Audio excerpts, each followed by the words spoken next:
Magandang hapon. Sa News 5 Alerts, binomba na naman ng tubig ng China Coast Guard ang mga barko ng Pilipinas na maghahatid ng supply sa Ayungin Shoal. 3 resupply vessels na BRP Cabra, Unaiza May 1 at ML Kalayaan ang binotor cannon.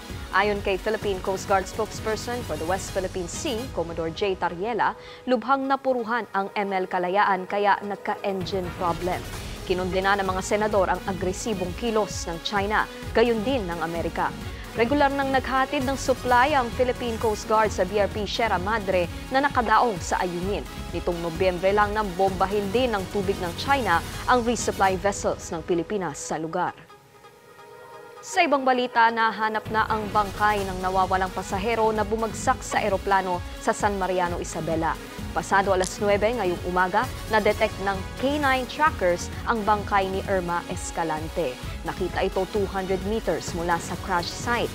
Nire-recover pa ang bangkay ng kaisa-isang pasahero. Sa desisyon ng pamilya, ididiretsyo ang kanyang mga labi sa bayan ng Palanan.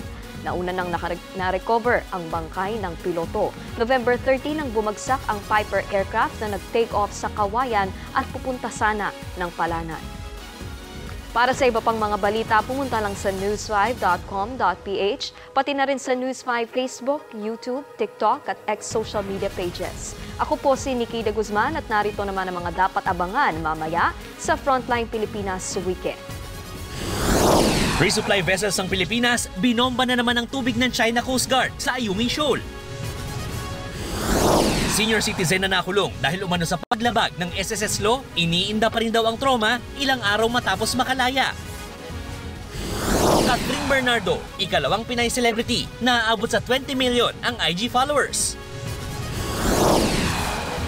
Yan at iba pang mga balita at impormasyong hatid ng inyong kasangga sa pagbabalita. Frontline Pilipinas Weekend, mamayang 5:30 PM.